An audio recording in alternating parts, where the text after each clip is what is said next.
ঠিক আছে, আপনার কাছে এই বিষয়টা কেমন লাগছে এবারের বিষয় নির্বাচনে?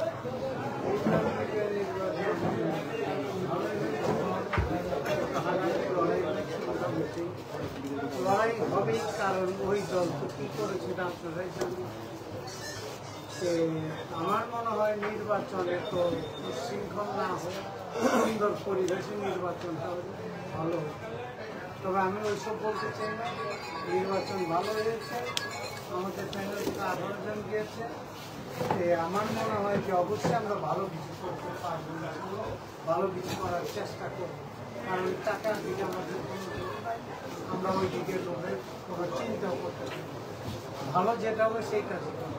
যেহেতু আপনি আসলে সাধারণ শিল্পীদের ভোটে একজন প্রতিনিধি হলেন এখন এবং সর্বোচ্চ জায়গায় আছেন শিল্পীদের যে নীতি নির্ধারণ পর্যায়ে, সেখান থেকে আসলে সাধারণ শিল্পীদের অনেক চাওয়া থাকে, সবাই তো পূরণ হবে না, কিন্তু আপনারা যে আসলে কথাগুলো শিল্পীদের দিয়েছিলেন সেগুলো পূরণে আপনি এবং দুজনে মিলে এবং আপনার কমিটি যারা অন্যান্য রয়েছে তাদেরকে নিয়ে সেগুলো পূরণে এবং অন্যান্য নতুন কোনো উদ্যোগ আসলে শিল্পীদের জন্য নেবেন কিনা? অবশ্যই নেব, ফর্দ আমরা ডাক্তার বসায় দিচ্ছি, আমরা যেদিন বসবো সেদিন ডাক্তারও বসবো, সপ্তাহে 2 দিন ডক্টর থাকবে, এখানে অসুখ বিসুখ যার হবে ঔষধ সহ আমরা দেব। এই আমাদের প্রথম পরিকল্পনা, তারপরে যেগুলো বাইরে ভাই আমরা ওই কাজগুলো শেষ করার চেষ্টা করব। যেহেতু বিপরীত প্যানেলে একটা যদি বলি যে অনেক প্রার্থী ছিলেন, সেখান থেকে 3 জন মাত্র নির্বাচিত হয়ে এসেছে, তাদেরকে আপনাদের সাথে মিলিয়ে নেওয়ার জন্য কোনো সচেষ্টতা বা আপনাদের কোনো আহ্বান থাকবে কিনা? ওই প্যানেলের সম্বন্ধে আমরা চিন্তাই করতেছি না, কারণ ওই প্যানেলে যেভাবে কাজ করেছে, যেসব লোকজন ওইসব প্যানেলের কোনো আশা করি। তো সেক্ষেত্রে আপনাদের মধ্যে তারা যদি আসে সেক্ষেত্রে সাধুবাদ জানাবেন, না আসলে আসলে সেক্ষেত্রে কোনো কিছু বলার কথা জানাবেন? সাধুবাদ তো অবশ্যই জানাবেন, তবে না আসাটাই বেশি। আমরা সভাপতি পদে যিনি আসলে নির্বাচিত হয়েছেন এবং সেই নিশা সদাগর জনপ্রিয় যদি বলি নিশা সদাগর আমরা দেখতে পেয়েছি একসাথে আছেন, তাকেও আমরা আসলে অভিনন্দন জানাচ্ছি নির্বাচনের জয়ের জন্য। হয়তো বা আসলে শিল্পী সমিতির নির্বাচন অনেক ব্যস্ততার মধ্যে ছিলেন, এখন জানতে চাইব আসলে একদিন পর আসলে আজকের দিনের মধ্যে কি সবাই শুভেচ্ছা জানাচ্ছেন? হ্যাঁ, অনেকে দিচ্ছে, কিন্তু যেহেতু এখন মানে এটা আমি জানিও না তারা করবে, আমরা কিন্তু 2 দিন বাকি আছে, 23 তারিখে সিদ্ধান্ত, ওই দিনই এগুলো করা উচিত ছিল, কিন্তু মানুষের আবেগ মানে আপনি তো জোয়ার আর ভাগের সিস্টেম যেহেতু করে দিতেছে, মানুষের মধ্যে এত ভালোবাসা দিতে চায়, নিজের শতকরি যত ভালোবাসা, তাদের ভালোবাসা মানে আমাদের স্টপ হতে পারে, মানে আমরা নিয়ম ব্রেক করিনি, আমরা আমাদের ওয়েটিং রুমের মধ্যে বসে ইনশাআল্লাহ মত বিনিময় করতেছি, পোষণ বিনিময় করতেছি, সৌজন্যতা যে আমাদের আদান প্রদান কথা খাচ্ছি, চাটা খাচ্ছি, এগুলো আসলে মানুষ আমাদের কিন্তু অনেক ভালোবাসে, প্রতিফলন আমরা ভোটেই রেখেছি। জি জি জি, হ্যাঁ, থ্যাংক ইউ ভেরি মাচ। হ্যাঁ, যদি ভাইয়াটা ভাবতে পারিনি যে এত মানে একটু কম্পিটিশন হবে, দ্বিতীয় সাথে একটা কম্পিটিশনে যাওয়ার মতো লোক না, দ্বিতীয় সাথে ভিড়ে থাকার কথা, তারপরে মানে ওই জায়গাটা তারপরে ইনশাল্লাহ জয়তে একদিনে হলেও ওয়ার্ল্ড কাপ চ্যাম্পিয়ন আসবে, 10 লোকে চ্যাম্পিয়নদের চ্যাম্পিয়ন হবে। তো সেই জায়গা থেকে বলতে পারি যে আমরা কৃতজ্ঞ চিত্তে স্বীকার করি যারা আমাদের নির্বাচন করেছেন, এবং আমরা যে সমস্ত ইস্তেহারগুলো যে বিষয়গুলো সবসময় ঠিকঠাক রাখতে চেষ্টা করবো। আর ভাইয়াকে যে প্রশ্ন করা হয়েছিল যে মনে হয় যে অপোজিট প্যানেলে ভাইয়াকে তো দেওয়া হতে পারেনি, অপোজিট প্যানেলে টোটালটা ভাই বলেছিল, মানে কিছু অনেকটা আমাদেরকে অনেক করেছি, তার ভাইয়া ওটা বলেছে। আসলে যারা 3 জন যারা বিজয় নিয়ে এসছে তারা তো আমাদের এখন একটা অনেক একটা, তারা আমাদের সাথে থাকবে, তারা আমার সাথে কাজ করবে, ওই 3 জন যারা এখন একই এখনো খুলে গেল ভাই অটোরোল যারা হেরেছে, যারা তাদের ভাই সম্পর্কে বা আমাদের সাথে নির্বাচনের ক্ষেত্রে যেটা দু চারটা অন্য কথা বলেছে, ভাই বলেছে, আমরা ক্লিয়ার করে দিই সেটা না। এই বছর আমরা নির্বাচিত হয়েছে 3 জন, আমরা 18 জন পোর্টফোলিও ছিল আমাদের 10 জন, আমরা 9 জন হয়েছে। স্পোর্টস অ্যান্ড কালচারাল ওখান থেকে পরাজিত হয়েছে আমাদের শুধুমাত্র ইউনিট এসছে, ওইখান থেকে 2 জন ইসি এসছে, একটা হচ্ছে আমাদের সনি আর একটা হচ্ছে কল। তো ইনশাআল্লাহ তারা আমাদের ক্যাবিনেটে যখন আছে তারা সম্পূর্ণ আমাদের সমস্ত সহযোগিতা পাবে, এবং আমি আশা করি তারা আমাদের মতো বাইরে যাবে না, বা তাদের মতাদর্শ থাকবে সেটাকে আমরাও আমাদের চেষ্টা করি। তো ওরাও দুজনেই জ্ঞান চাওয়া উচিত, আমরা ওদেরকে নিয়ে কাজ করবো। একটা জিনিস জানতে চাই, যেহেতু আসলে নির্বাচনের আগে অনেক কথাই বলি, কিন্তু আসলে বিশেষত করে এবং বিজ্ঞকে কিন্তু আমরা দেখেছি সবসময় যা বলেছেন সেটা করার চেষ্টা করেছেন। সেই ক্ষেত্রে এই প্যানেল যেহেতু নির্বাচিত হয়ে এসেছে, আমরা আপনার কাছে যে কথা বলে শুনেছিলাম, আপনারা বলেছিলেন যে শিল্পীদের আসলে ফ্ল্যাট কিনে দেওয়া অন্য পক্ষ বললে, আপনারা বলছেন যে আবাসনের একটা ব্যবস্থার চেষ্টা আপনারা করবেন, এবং সেই চেষ্টাটা যদি সফল হয় সেক্ষেত্রে আপনারা সেটার জন্য ভূমিকা রাখার চেষ্টা করবেন। ডেফিনেটলি আমরা মিথ্যা আশ্বাস দিই না, ইস্তেহারে কিন্তু এই ব্যাপারটা বলেছিল না।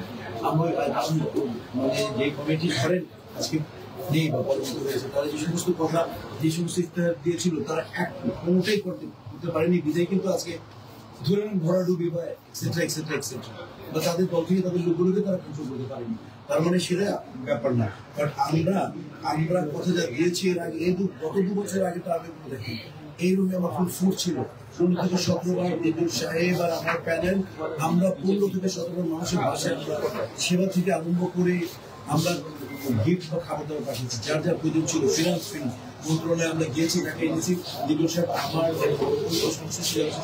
ব্যক্তিগত টাকা থেকে ফান্ড করে সাহায্য করেছে। এবং আমরা এবার কাজে আমরা প্যান্ডামিকে আমরা জীবন বাজি রেখে আপনারা দেখেছি কি করেছে, নতুন করে কিছুই বলবো না।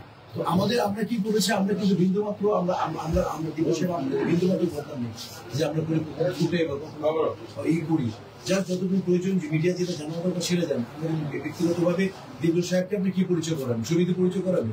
দিব্য সাহেব গোটা বাংলাদেশের একটা সমিতি, আপনি কি আমাকে কি পরিচয় করাবেন? 18 কোটি মানুষ আমার বাংলাদেশে আছে, বাকি যে সমস্ত বাংলা ভাষাভাষী লোক পৃথিবীতে আছে সমস্ত জায়গায় বিশেষ নাম জানে, দিব্যের নাম জানে। এবং আমরা তো আমাদের সমিতি আমরা আসছি কেবলমাত্র আমাদের সেবা, অভিজ্ঞতা জানেন, ভাইয়ের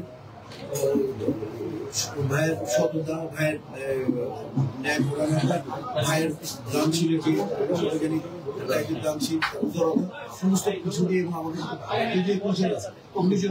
তাদের সবাই বিদ্যা বুদ্ধি যোগ্যতা নিয়ে ইনশাল্লাহ আমরা দূরে ইনশাল্লাহ আমাদের একজন মনোরঞ্জন দিব্যকে আসলে চলচ্চিত্রের যে বিষয়টি বলছিলেন আপনার উদার মনের একজন মানুষ বলা হয়, সেই রকম একজন মানুষকে পাশে পেয়েছেন। সেই মানুষটিকে নিয়ে আসলে কতদূর যাওয়ার ইচ্ছা আছে? কারণ যেহেতু 2 বছর আপনারা প্রতিনিধিত্ব করবেন এই সাধারণ শিল্পীদের, সেই জায়গা থেকে আসলে কতদূর যাওয়ার ইচ্ছা আছে? কারণ চলচ্চিত্রের যে বর্তমান অবস্থা সেখান থেকে দিব্য সাহেব নিয়মিত সিনেমা বানাচ্ছেন, আপনারা অভিনয় করছেন এবং আপনাদের কমিটিতে যারা আছেন তারাও কিন্তু আসলে চলচ্চিত্রে নিয়মিত আছেন। সেই জায়গা থেকে চলচ্চিত্রের উন্নয়নে আসলে কতটুকু ভূমিকা এবারে শিল্পী সমিতি কি রাখতে পারে? আমি ইনশাল্লাহ আশা করি সেটা হচ্ছে যে দিব্য সাহেবের সংসদে আপনি জানেন রেগুলার ছবি বানাচ্ছেন, আপনারা জানেন আমি রেগুলার কাজ করছি একটা ছবি। আর আমাদের ইন্ডিয়া তো রানি আমাদের ওখানে স্টার কাজ করতেছেন। আমি আমার যাওয়ার কথা, আমি শুধু এই আমার 23 তারিখে তারপরে আমি ডেট দিয়েছি, তারপরে আমি যাবো। কাজে আমরা ব্যস্ত এবং আমরা শিল্পী সমিতি তো বিগত 2 বছরে আমার মনে হয় আপনারা আসতে পারেননি, অলমোস্ট বন্ধই ছিল না, কোনো কর্মকাণ্ড ছিল না। ছবি কিভাবে হবে সেটা তো কোনো কেউ স্টেপ নেয় নাই। আমরা সর্বপ্রথম যে আমাদের কাজ আছে, আমরা ক্যাবিনেট আসার পর আমরা যেদিনই আমরা 23 তারিখে চূড়ান্ত ফলাফল হবে সেদিনের প্রথম কাজ হচ্ছে আমাদের এক্সিকিউটিভ কমিটি এই 21 জনকে নিয়ে, যিনি এফডিসি গড়েছেন, যিনি এই জাতির রূপকার বঙ্গবন্ধু জাতির পিতা বঙ্গবন্ধু শেখ মুজিবুর রহমানের তার সর্বতার মাধ্যমে আমরা খবরে যে তার পুষ্প অর্পণ করবো। তারপর ইনশাল্লাহ আমরা অবশ্যই টুঙ্গিতে যাবো এবং আমাদের বললাম আমাদের যেদিন থেকে আমরা এটা আমাদের প্রথম কাজ আসার পরে আমরা খুবই লোকেশন দেবো। দেন আমরা আমাদের ডাক্তার বসাবো, ডাক্তার কারণ সেবা অত্যন্ত দরকার এবং 6 মাস পর আমরা জেলা করছি, অন্যান্য মেডিকেলের সাথে কথা বলা আছে এবং আমরা হয়তো তারপরে আমাদের যে ইস্তেহারগুলো আছে আমরা মিনিস্ট্রির সাথে বসবো, ছবি কিভাবে হবে, পুলিশ অ্যাসোসিয়েশন বন্ধ সেটা কিভাবে চলমান হবে সেটার জন্য সর্বোচ্চ চেষ্টা করি। পুলিশ অ্যাসোসিয়েশনকে ওপেন করবো, সিনিয়র যারা আগের যেসব কমার্শিয়াল প্রডিউসার যেটা আছে ওদেরকে নিয়ে বসে বেটে নিউ ট্যালেন্টের যেগুলো প্রোডাকশন হাউস আছে, অন্যান্য ডিরেক্টর আছে, সবাইকে নিয়ে বসে একটা যাতে কিভাবে চলচ্চিত্রকে বেগবান করা যায়। শুধু একটা শিল্পী সমিতি পারবে, শিল্পী সমিতির পক্ষ কিন্তু ইন্ডাস্ট্রি ছবি বানানো না, শিল্পী সমিতির কাজ হচ্ছে শিল্পীরা প্রপারভাবে কাজ করবে, যারাই বানাবে কাজকে পোর্ট্রে করা। এখন ছবি বানানোর পেছনে যেহেতু নিজে ছবি বানায়, উনি ছবি বানাবেন একটা সে উনি মানে যোগ্যপরিচিত ছবি বানাবেন এবং আমাদের প্রচেষ্টা থাকবে শিল্পী সমিতির যাতে এদেশের ছবি বেশি বেশি হয়, এই প্রচেষ্টা করবে। আমার শেষ প্রশ্ন আপনার কাছে, যেহেতু চলচ্চিত্র শিল্পী সমিতির এবারে নির্বাচনটাতে আমরা দেখেছি যেমন প্রবীণদের যারা প্রবীণ শিল্পীরা আছেন, গুণী শিল্পীরা আছেন, তাদের যেমন আনাগুলো ছিল, একটা বড় যদি বলি যে সংখ্যা নবীন শিল্পীদের আনাগোনা দেখেছি, যারা নতুন নায়ক নায়িকা আছে তাদের আনাগোনা দেখেছি। এই যে 2টি প্রজন্মের বা 2টি সময়ের মিলন মেলাটা ঘটেছে সেটাকে ধরে রেখে সিনেমাও এর প্রতিফলনটা থাকবে কিনা এবং সমিতির কার্যক্রমে সেই প্রতিফলন আমরা দেখব। আপনি অবশ্যই দেখবেন। আপনি একটু আগে বলছিলেন যে বিগত 2 বছর পারফরমেন্স কমিটি কি করেছে আপনি বলেছেন, আমরা 1 বছর আমরা 1 মাসের একটা নিয়েছিলাম যে দুদুল সাহেবের নেতৃত্বে আর তার পরিষদের আন্ডারস্ট্যান্ডিং এর মধ্যে আমরা কি করেছি, আমরা এপ্রিল মাস গোটা আমরা সাঁতারের মাঠ নিয়ে আমরা যে দোয়া মাহফিল এবং আমরা ইফতার মাহফিল করেছি সেটা কত সুশৃঙ্খলভাবে হয়েছে, আপনারা সাক্ষী, তাই না? ঠিক আছে, দিন একটা মুহূর্ত আমরা এটাকে নষ্ট করিনি। তাহলে শিল্পীরা এসছে, 2 মাসের মধ্যে শিল্পীরা বসছে, শিল্পী এবং কলাকুশলী এবং আপনার সাংবাদিকরা সবাই এসছেন। আমরা প্রত্যেকটা দিনই আমাদের দোয়া মাহফিল মিলন আছে। এরকম মনে করবেন যে আমরা, আর আমি বিশেষ করে পাশে পেয়ে আমি বলবো আমার জীবনে যতগুলো সেক্রেটারি পেয়েছি এর মধ্যে মনে করেন উদারতা রূপ সম্পূর্ণ কলিজা, এত বড় কলিজা সেক্রেটারি আমি এর আগে পাইনি। আমি আশা করবো তার এই উদারতাকে আমি সযত্নে লালন করে আমি এটা চলচ্চিত্র বড় চলচ্চিত্র পরিবারের মধ্যে এটাকে বহমান করি। ইনশাআল্লাহ অসংখ্য ধন্যবাদ আপনার এবং শুভকামনা রইল আপনার সাধারণ সম্পাদক এবং আমরা চাই আপনারা দুজন এবং আপনাদের